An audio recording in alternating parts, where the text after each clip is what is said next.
Ezekiel പ്രവാചകന്റെ പുസ്തകം എന്നുള്ള വായന 32-ാം അധ്യായം 17 മുതൽ 38 വരെയുള്ള വചനങ്ങൾ. ഭാഗം 2. ജനതകൾ പാതാളത്തിൽ. വചനം 17. 12-ാം വർഷം 1-ാം മാസം 15-ാം ദിവസം കർത്താവ് എന്നോട് അരുളിച്ചെയ്തു, മനുഷ്യപുത്ര, ഈജിപ്തിലെ ജനങ്ങളെ ഓർത്ത് വിലപിക്കുക. അവളെയും ശക്തരായ ജനങ്ങളുടെ പുത്രിമാരെയും പാതാളത്തിൽ പതിക്കുന്നവരോടുകൂടെ അതോ ലോകത്തിലേക്ക് തള്ളിയിടുക. സൗന്ദര്യത്തിൽ ആരെയാണ് നീ അതിശയിക്കുക? താഴെ ചെന്ന് അപരിച്ഛേദിതരുടെ കൂടെ കിടക്കുക. വാളിനിരയായവരുടെ മധ്യേ അവർ ചെന്ന് വീഴും. അവളോടൊപ്പം അവളുടെ ജനവും കിടക്കും. ശക്തന്മാരായ പ്രമാണികൾ അവരുടെ സഹായകരോടുകൂടെ പാതാളത്തിൻ്റെ മധ്യേ നിന്ന് അവരെപ്പറ്റി ഇങ്ങനെ പറയും, അവർ താഴെ എത്തിയിട്ടുണ്ട്. വാളിനിരയാക്കപ്പെട്ട അപരിച്ഛേദിതരായ അവർ നിശ്ചലരായി കിടക്കുന്നു. അസിറിയ അവിടെയുണ്ട്. അവളുടെ വാളേറ്റ് മരിച്ച ജനസമൂഹവും തങ്ങളുടെ ശവക്കുഴികളിൽ അവൾക്ക് ചുറ്റും കിടക്കുന്നു. അവരുടെ ശവശരീരങ്ങൾ പാതാളത്തിൻ്റെ ഏറ്റവും അടിയിൽ സ്ഥിതി ചെയ്യുന്നു. അവളുടെ കൂട്ടം അവളുടെ ശവക്കുഴിക്ക് ചുറ്റുമുണ്ട്. ജീവനുള്ളവരുടെ ദേശത്ത് ഭീതി പരത്തിയ അവർ ഇന്ന് വാളേറ്റ് മരിച്ചു കിടക്കുന്നു.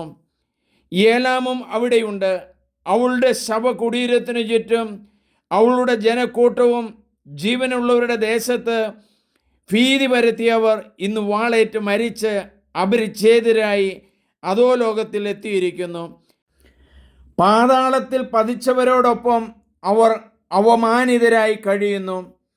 വിധിക്കപ്പെട്ടവരുടെ മധ്യത്തിൽ അവർ അവൾക്ക് കിടക്ക ഒരുക്കി. വാളേറ്റു മരിച്ച അപരിച്ഛേദിതരായ അവളുടെ ജനങ്ങളുടെ ശവകുടീരങ്ങൾ അവൾക്ക് ചുറ്റുമുണ്ട്. എന്തെന്നാൽ ജീവനുള്ളവരുടെ ദേശത്ത് ഭീതി പരത്തിയവർ പാതാളത്തിൽ പതിക്കുന്നവരുടെ കൂടെ ഇന്ന് ലജ്ജിതരായി കഴിയുന്നു. വിധിക്കപ്പെട്ടവരുടെ കൂടെയാണ് അവർക്ക് ഇടം ലഭിച്ചത്. മേശേക്കും തൂബാലും അവിടെയുണ്ട്. അവരുടെ ജനസമൂഹത്തിൻ്റെ ശവകുടീരങ്ങളും അവർക്ക് ചുറ്റുമുണ്ട്. അവരെയെല്ലാം അപരിച്ഛേദിതരും വാളിനിരയായവരുമാണ്. ജീവനുള്ളവരുടെ ദേശത്ത് ഭീതി പരത്തിയവരാണ് അവർ. വാളുകൾ തലയ്ക്കു കീഴെയും പരിചകൾ അസ്ഥികളുടെ മുകളിലും വച്ച് പടക്കോപ്പുകളോടുകൂടെ പാതാളത്തിലേക്ക് പോയ വിധിക്കപ്പെട്ടവരുടെ അപരിച്ഛേദിതരായ വീരന്മാരുടെ കൂട്ടത്തിൽ അവർ കിടക്കുകയില്ല. കാരണം ജീവനുള്ളവരുടെ ദേശത്ത് ശക്തന്മാരായ അവർ ഭീഷണിയായിരുന്നു. അപരിച്ഛേദിതരുടെ ഇടയിൽ വാളിനിരയാക്കപ്പെട്ടവരോടുകൂടെ നിങ്ങൾ തകർന്നു കിടക്കും. ഏദോമും അവളുടെ രാജാക്കന്മാരും എല്ലാ പ്രഭുക്കന്മാരും അവിടെയുണ്ട്. എല്ലാ ശക്തികളും ഉണ്ടായിരുന്നിട്ടും അവർ വാളിനിരയായ അപരിച്ഛേദിതരുടെയും പാതാളത്തിൽ പതിച്ചവരുടെയും കൂടെ കിടക്കുന്നു. വടക്കു നിന്നുള്ള പ്രഭുക്കന്മാരും സീദോന്യരും അവിടെയുണ്ട്. തങ്ങളുടെ ശക്തിയാൽ ഭീതിയുള്ളവരാക്കിയവരെങ്കിലും അവരും വധിക്കപ്പെട്ടവരോടുകൂടെ ലജ്ജിതരായി താഴേക്ക് ഇറങ്ങിയിരിക്കുന്നു. അവർ വാളിനിരയാക്കപ്പെട്ടവരുടെ കൂടെ പാതാളത്തിൽ പതിക്കുന്നവരുടെ അപമാനം സഹരിച്ച് അപമാനിതരായി കഴിയുന്നു. ദൈവമായ കർത്താവ് അരുളി ചെയ്യുന്നു, വാളിനിരയാക്കപ്പെട്ട ഫറവോയും അവൻ്റെ സൈന്യവും അവരെ കാണുമ്പോൾ സ്വന്തം ജനങ്ങളെക്കുറിച്ച് ആശ്വാസം കൊള്ളും. ജീവിക്കുന്നവരുടെ ദേശത്ത് അവർ ഭീതി പരത്തി. എന്നാൽ ഫറവോയും അവൻ്റെ ജനവും അപരിച്ഛേദിതരുടെ ഇടയിൽ വാളിനിരയാക്കപ്പെട്ടവരുടെ കൂടെ കിടക്കും. ദൈവമായ കർത്താവ് അരുളി ചെയ്യുന്നു.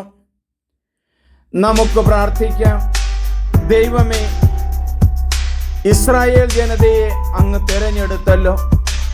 ഇസ്രായേൽ ജനതയ്ക്ക് എതിരെ പടപൊരുതിയ എല്ലാവരെയും നിശേഷം അങ്ങ് തകർത്തി കളയുന്നതായിട്ടാണല്ലോ വചനത്തിൽ ഞങ്ങൾ വായിക്കുന്നത്. ഈജിപ്തുകാരെ നിശേഷം തകർത്തു കളഞ്ഞു.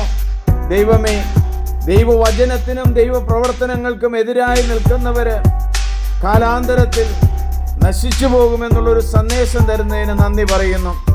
ദൈവവചനം അനുസരിക്കാനും അതനുസരിച്ച് പ്രവർത്തിക്കാനും ഞങ്ങളെ പഠിപ്പിക്കണമേ. നിത്യം പിതാവും പുത്രനും പരിശുദ്ധാത്മാവുമായ സർവേശ്വര എന്നേക്കും. ഏറ്റവും സ്നേഹമുള്ളവരെ, നിങ്ങളെല്ലാവരും ഇത് സബ്സ്ക്രൈബ് ചെയ്യണം, ഷെയർ ചെയ്യണം. എൻ്റെ പേര് സണ്ണി പുൽപ്പറമ്പിൽ. ദൈവം നിങ്ങളെ അനുഗ്രഹിക്കട്ടെ.